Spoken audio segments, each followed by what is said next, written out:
아침 새벽에도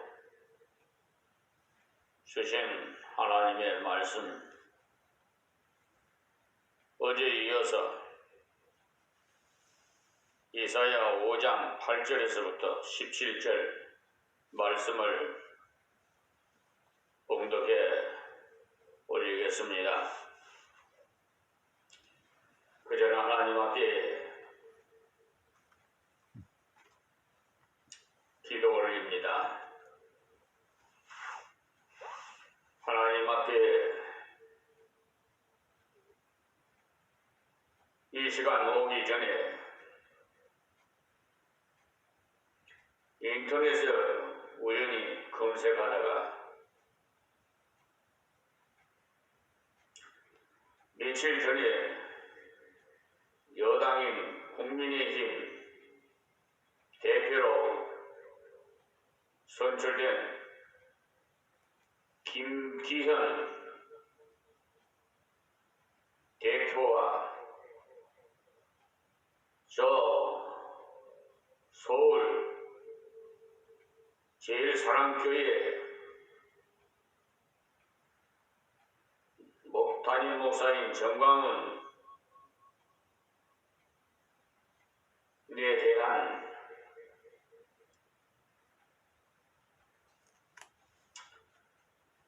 기록을 그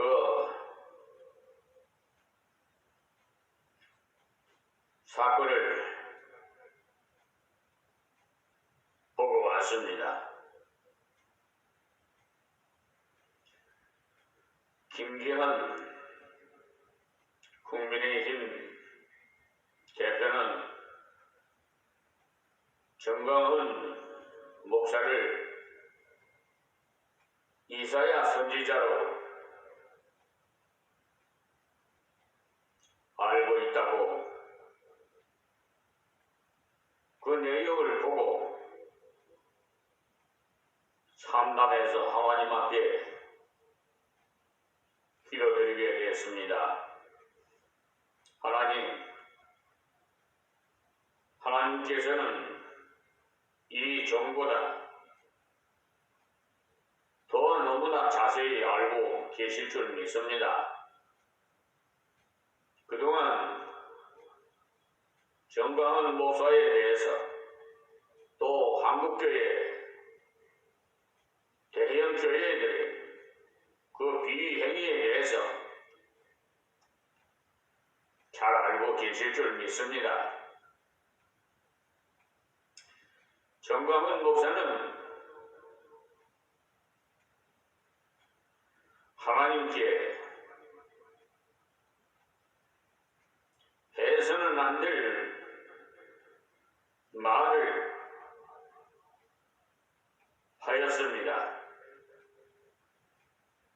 꼼짝마 까불며 나한테 주고 하나님에게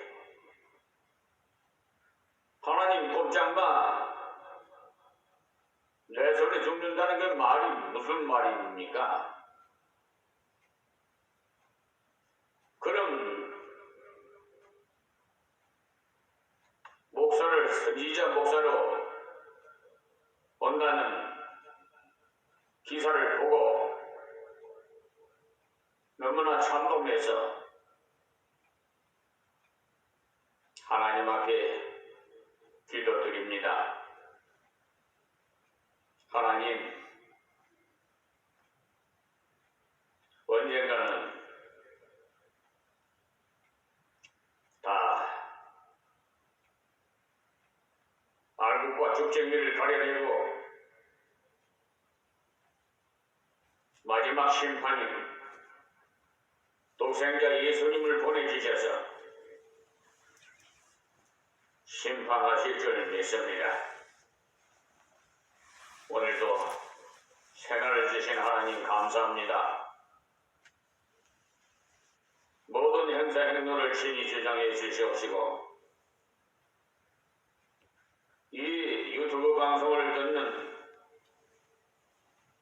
세계 모든 열방들이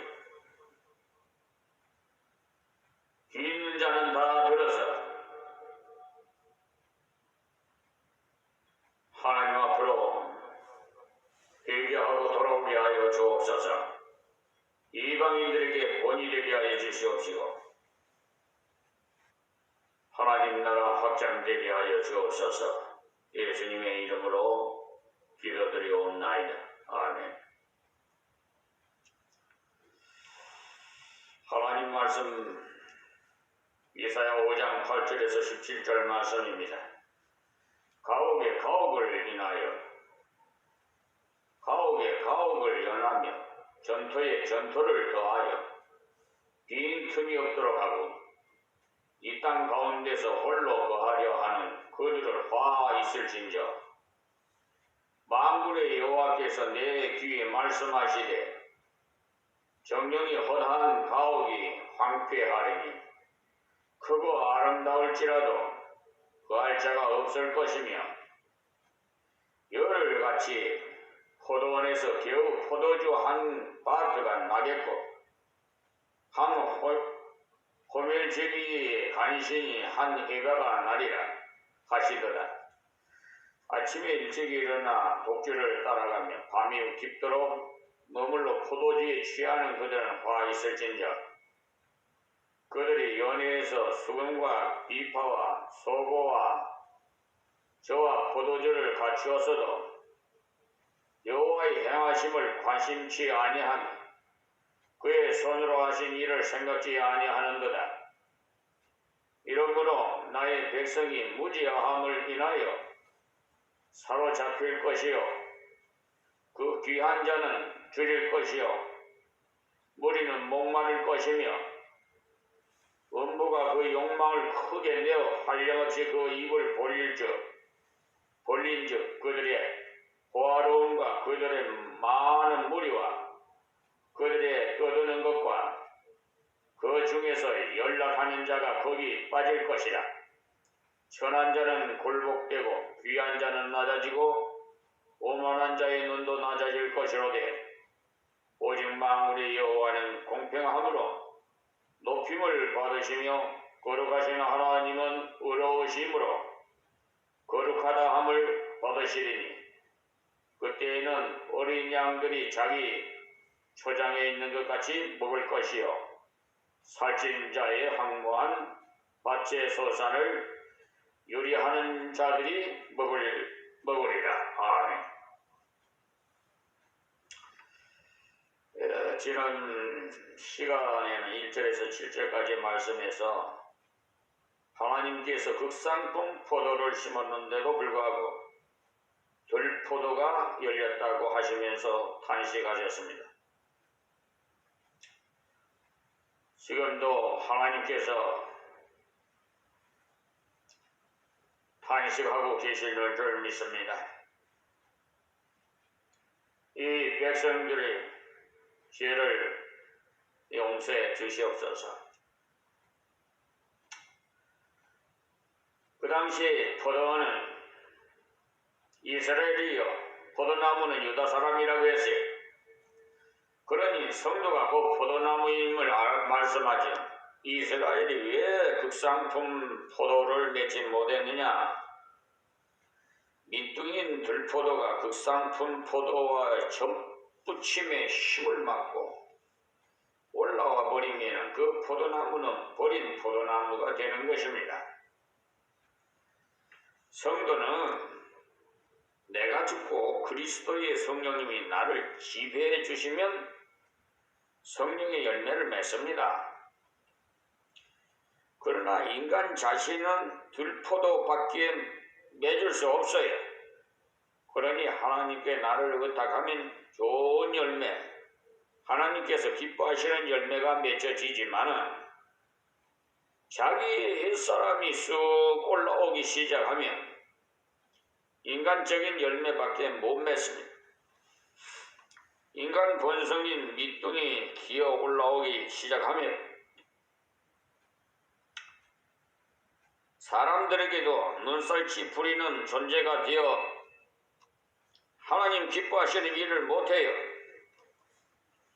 하나님께서 바라시는 열매는 공평이요 의로움이었습니다. 공평이라는 것은 사람을 구별하지 않고 존중히 여기는 겁니다. 그런 이놈이 가난한 자나 부한 자나 못난 자나 잘난 자나 구별하지 않고 돌봐주며 하나님의 사랑받는 증거를 사람들에게 나눔을 통해서 주는 겁니다. 또 의로움이라는 것은 하나님 앞에 바르게 순종하는 것입니다. 그런데 이들은 공평은커녕 포악해져서 착취를 해서 부자가 되려는 어리석은 자리에 빠졌어요. 또 의로워야겠건만은 부르짖음이 있었어요. 곧 갈 길을 바르게 찾지 못해서 우왕좌왕하며 부르짖는 것. 그래서 오늘 아침 새벽에 8절에서 17절까지 말씀에서 포악과 부르짖음과 같은 악한 열매의 구체적인 설명을 해 주셨습니다. 이 잘못된 열매라는 것은 이런 것인데 그 결과는 이렇게 되더라는 것을 설명합니다. 23절까지가 설명이나 너무 길므로서 17절까지를 오늘 이렇게 묵상했습니다. 이들이 이런 잘못된 열매를 맺으니까 은혜로 주셨던 것을 다 잃어버리게 되었어요. 그래서 오늘 말씀을 보면은 그 핵심 포인트는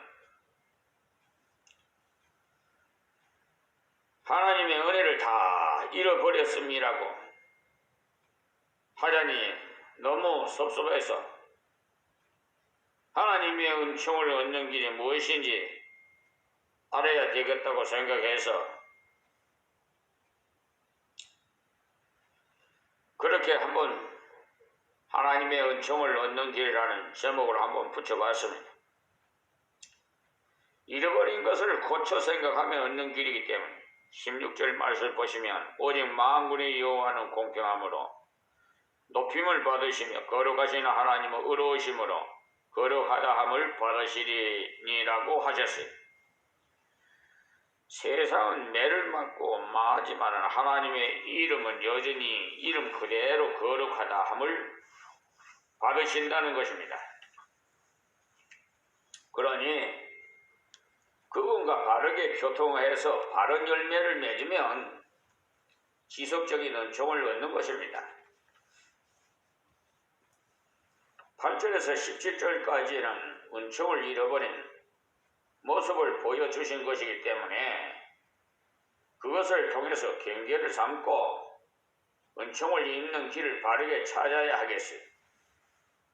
우리 성도가 어떻게 하면은 하나님의 은총을 입을 수 있는지, 어떤 의미로 말하면 성도는 이미 은총을 입었는데 어떻게 하면 더욱 은총을 입어 주 앞에 갈 때까지 만족하면서 감사의 기쁨으로 주님을 섬길 수 있는지를 우리가 배워야 합니다. 자, 8절 본문 말씀입니다. 가옥에 가옥을 연하며 전토에 전토를 더하며 빈틈이 없도록 하고 이 땅 가운데서 홀로 가며 하는 그들을 화 있을진저. 아멘. 여기 요즘 그 세상 사람들이 추구하는 것과 너무 비슷해요. 요즘에 그 부동산을 통해서 부자 되고자 얼마나 전 정부 때 그렇게 아파트 값이 하늘 높은 줄 모르고 올라갔습니까? 갑자기 부자 되고자 얼마나 아파트에 투자했습니까? 부동산에. 그리고 가옥에 가옥이라는 것은 이 말씀은 집을 사고 또 사고 한다는 거죠. 자기들 살 집을 한 채만 있으면 될 텐데 또 사고 또 사서 더 가지려다가 보니 탐욕의 종이 되었다는 거예요. 아마 부동산 많이 아파트 사는 사람들 좀 어려움을 처하는 분들이 많을 줄 믿습니다. 탐욕은 우상이에요. 우상 따라가다 보면은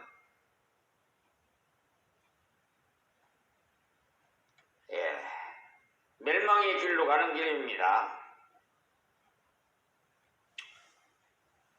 그런데 아도남 백성들은 돈이 우상이 돼서 어떻게 하면 더 돈을 많이 벌어서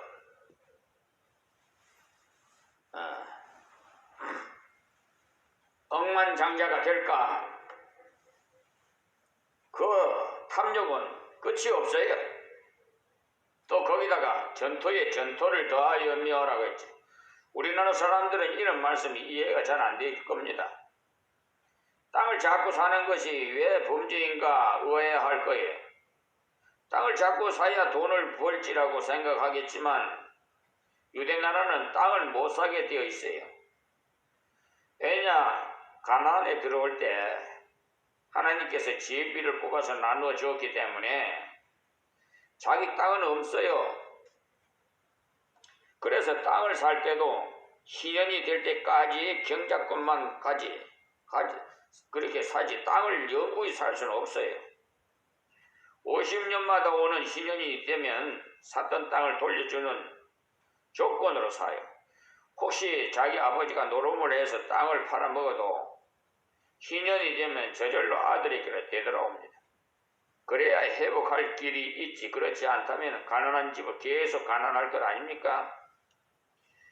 하나님께서 그런 길을 원치 않으셔서 그들로 지혜비를 뽑아 하나님께서 얻게 한 땅을 영구히 못 팔도록 하셨어요.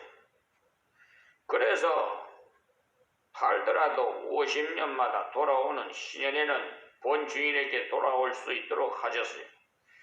그러니까 자기 아버지의 실수로 아들이 영영 잘못되어서 안 된다는 거예요. 그런데도 이들은 하나님 말씀을 저버리고 순종하지 아니해서 집을 사 모으고 땅을 잡고 사 모아서 희년이 되어도 돌려보내지도 않아서 부자는 점점 더 부해지고 가난한 사람은 점점 더 가난해져 갔다는 것입니다. 이들이 하나님 말씀대로 살았다면 안전합니다. 그랬다면 탐욕에도 빠지지 않고 형제를 사랑으로 잘 돌보는 길인데도 자기 욕심대로 행했어요. 우리나라의 기업가들도 하나님 말씀대로 운영하면은 말씀 날 것 하나도 없을 텐데 좋은 걸 통해 많은 돈을 모으게 되었다면 그들도 부유하게 되도록 돌봐야 할 것 아닙니까? 그러니까 분배를 공정하게 해야 되지요.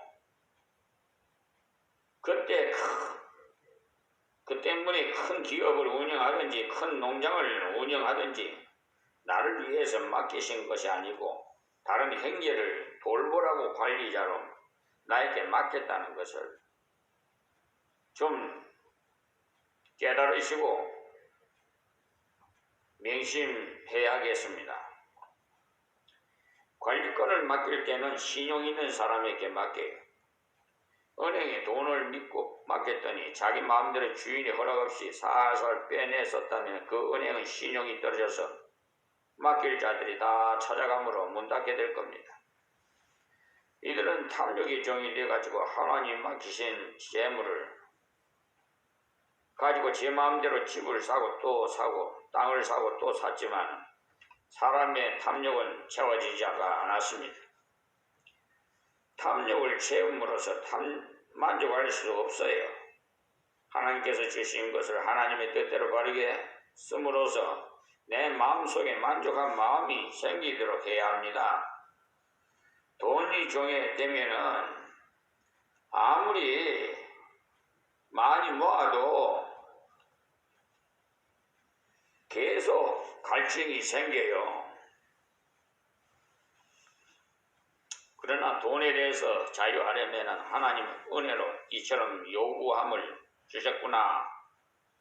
그런 은혜의 의식으로 돌아가면 적게 가졌지만 많은 것을 가진 것처럼 만족함을 가지게 됩니다. 그러니 탐욕을 채우려고만 하지 마시고 내게 주신 것을 바르게 깨닫고 바르게 사용하는 방향으로 나가도록 기도하십시오. 그리고 나는 왜 생활이 이 모양인가 라는 생각을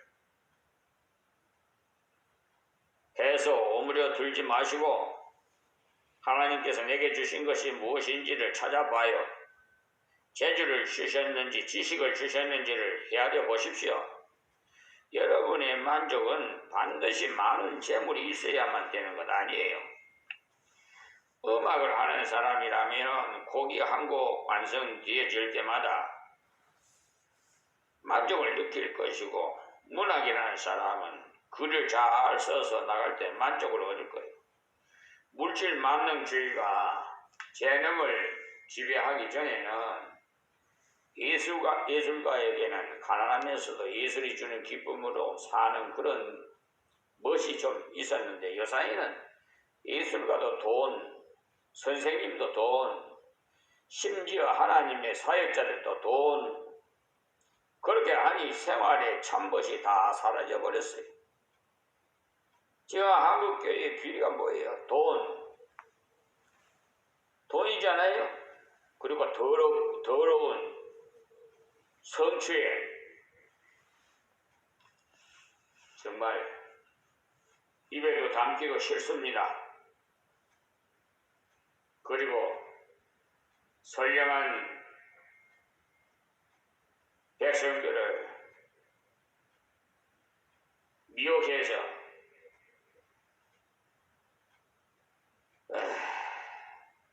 가진 재산도 다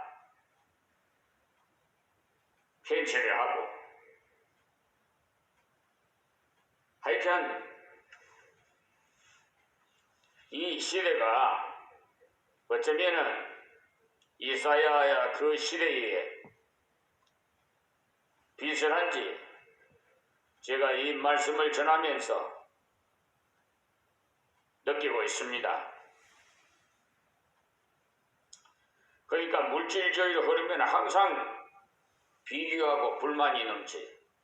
그러니 여러분은 이미 하나님께로부터 받은 것이 무엇인지를 헤아려 봐서 발견해요. 여러분에게 물질이 많습니까? 그런데 더욱 벌기를 원하시면, 그렇다면 목적을 세우고 목적대로 쓰기 위해서 버십시오. 네. 그러나 목적 없이 돈만 벌려고 무작정 벌고 보면 쓸 줄을 몰라갖고 자식에게 물려주면 형제끼리 싸우고 야단 법석이. 그래서 소송하고 그러잖아요, 법정에. 그 때문에 내게 있는 하나님이 주신 재능을 먼저 발견하시고, 음악하는 재능을 받았는지 사업하는 재능을 받았는지 가르치는 재능이 있는지 살펴봐요. 이미 하나님이 주셔서 가진 재능을 발견하면 거기서 만족감이 생기고, 바르게 쓸 마음이 생기고, 바르게 쓰기 위해서 기도할 마음이 생겨요. 그렇게 쓸 때 이 땅 위를 살면서 만족할 수 있습니다. 그렇게 살 때 하나님께서 맡겨 놓으신 것을 하나님이 원하시는 곳에 신용 있게 잘 쓰는 것을 보시면 더 담아 주어야겠다고 생각해서 더욱 많은 것을 맡겨 주십니다. 여러분도 아이들에게 용돈을 줘 보시면 온통 먹어 치우는 아이가 있는가 하면 책을 사서 보는 아이도 있을 것이고, 아버지 생일날 생일 선물이라고 사오는 아이도 있어요. 그럴 때 바르게 쓰는 아이에게는 주었던 용돈을 준 보람이 있구나 싶어서 좀 더 주어볼 마음이 생겨요. 그것이 부모 마음 아닙니까? 하나님께서 우리 영혼의 아버지 아니십니까? 아버지의 심정을 바르게 깨달아야 합니다. 그러니 탐욕대로 살지 마시고 이미 주신 것을 헤아려 보면 깨닫기를 구해야 돼요. 그래서 주신 하나님께 감사하면서 바르게 쓸 때 더욱 채우심의 은총을 잊게 됩니다. 그런데 이사야 당시에 이들은 집을 사고 곡식을 심고 빈틈이 없도록 경영을 했어요. 그러나 그 결과는 참으로 비참하게 되었습니다. 지금도 우리 이웃 부잣집에 도적이나 강도가 들었다는 소문을 종종 들어보면 놀랍지요. 그 도적들에게 웬만하면 수천만 원어치 보석을 털었다고들 합니다. 우리 그리스도인들은 그런 식으로 재물을 쌓지 맙시다. 우리는 천국 백성으로서 천국에 쌓아가면 살아갑시다. 그들이 빈틈없이 사업을 해서 모은 보물을 잃어버릴 때 얼마나 허탈하겠어요? 이들이 탐욕을 부려서 집도 많고 토지도 많아졌다면 그것으로 여러 사람이 살아야 어울리겠는데 이상하게 홀로 가려 하였습니다. 몇백억 가진 부자들이라고 해서 한 끼에 밥 두 그릇 먹지 못하는데 더 부자 되고자 정신이 없어요. 그러니 탐욕의 종이 되면은 자기의 종이 되고 말아요. 그리고 그들은 많은 것을 취해서 홀로 만족하겠다고 했으니까 화 있을전이라고 했어요. 이기주의는 화를 자초합니다. 그리고 9절 말씀이 만군의 여호와께서 내 귀에 말씀하시되 아멘. 만군이라는 장엄을 표현하는 복수인데 하나님의 세상을 지으신 전지전능하신 분이라는 것을 강하게 표현하는 표현입니다. 유대인들은 위대한 것을 표현하려고 할 때는 복수로서 나타내는 경우가 많아요. 하나님이라는 말씀도 복수에 속하는 단어입니다. 하나님께서 세상 만물을 지으시고 지배하시는 분이신데 그분이 말씀하시기를 정령이라고 하셨으니까 틀림없이 이루어질 것을 선언하신 겁니다.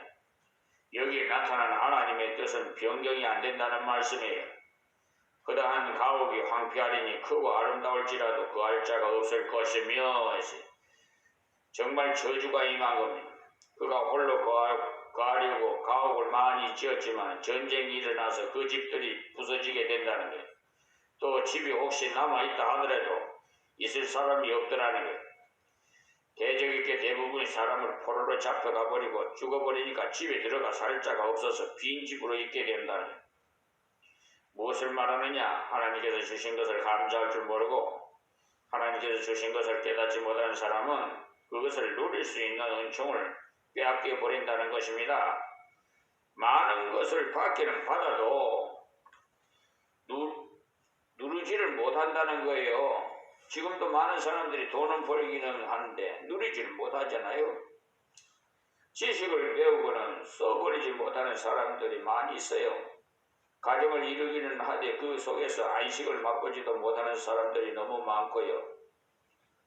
어떻게 보면 집이 그냥 가정이 지옥 같은 생활하는 사람들도 많아요. 그것은 다 내게 주신 것을 찾지 아니하고 내게 없는 것을 안타까워하면서 탐욕을 품고 허욕을 품음으로 오는 결과입니다. 그런 자들은 자기에게 있는 것을 감사할 줄 모르고 저 친구는 저러한데 나는 왜 이 모양이지 하면서 남의 것을 보면서 비교하며 탄식만 해요. 그런 사람일수록 돈을 벌지 못합니다. 허욕으로 가득 찼기 때문에. 그래서 속히 구하려 하다 보니까 그저 공상만 하는 거예요. 그들의 집은 이 모양이 되었는데 그들의 밭은 어떠한지 다음 절 봅시다. 자, 10절 말씀에 열흘같이 포도원에 겨우 포도주 한 바트가 나겠고 했어요. 여기에 열흘같이란 열흘같이란 밭이 너무 커서 소를 앞세워 가는데 열흘 동안이나 갈아 없는다는 말이에요. 열흘이나 갈아 없는 땅이 아마도 몇만 평은 되지 싶은데 그렇다면 몇 수십 트럭분의 그 수확을 거두어야 할 텐데 겨우 한 바트 42리터만 거두었으니까 정말 기가 찰 것 아닙니까? 한 바트는 두 말 한 대. 그 큰 밭에서 그것밖에 못 거뒀으니까 얼마나 흉작이에요. 그 넓은 밭의 것을 다 따서 포도주를 짜보니까 겨우 두 말 한 대만 되더라는 거예요. 탐욕을 품어 많이 얻으려 했을지라도 하나님께서 안 주시니까 아무것도 안 되더라는 거예요. 또 한 호밀 지기에는 간신히 한 에바가 나리라 하시도다. 밭은 액체를 재어보는 단위고 호밀이나 에바는 고체를 될 때 쓰는 단위로서 한 호밀이라는 것은 425리터로서 21말 정도입니다. 그런 수확을 보통 하는 밭에서 겨우 한 에바만 거두게 되었어요. 에바는 42리터입니다. 2말 한 대인데 그 정도밖에 거두지 못했으니 평년 10분의 1만 거두었다는 거예요. 10섬 나야 할 밭에서 한 섬밖에 나지 않았더라는 거죠. 완전히 농사를 망친 거죠. 전 수입이 평소에 하나님께 11조 드릴 양밖에 되지 않더라는 거예요. 탐욕을 가지고 많이 모아둬도 하나님께서 은혜 주시지 않으니까 소용없더라는 거예요. 잠언서 1장 19절을 한번 보시면 무릇 이를 탐하는 자의 길은 다 이러하여 자기를 생명을 잃게 하느니라고 경고에 말씀하셨어요. 자꾸 이를 탐하면은 이도 못하고 심령은 빼빼하게 말라서 영영 망하는 길로 간다는 거예요.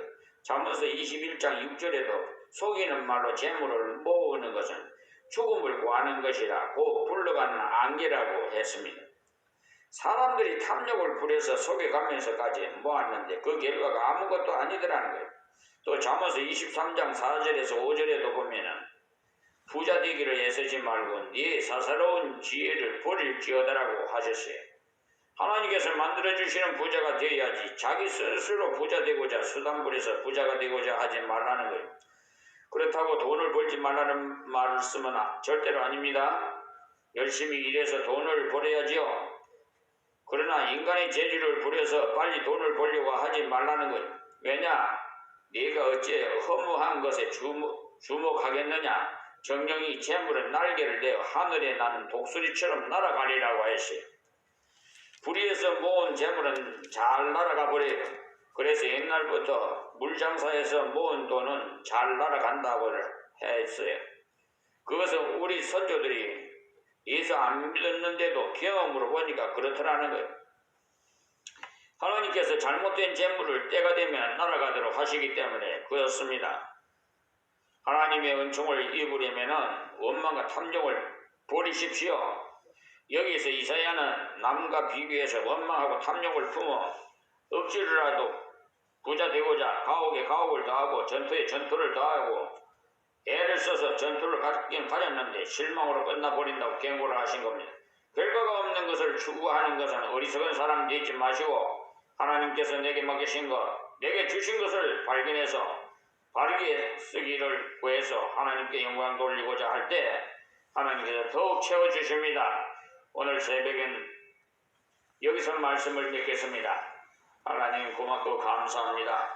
주신 말씀대로 귀 있는 자는 들어서 다 변화받게 하여 주시옵시고 하나님 은혜 가운데 살아가게 하며 날마다 감사하는 생활이 되게 하여 주옵소서. 예수님의 이름으로 기도하옵나이다. 아멘.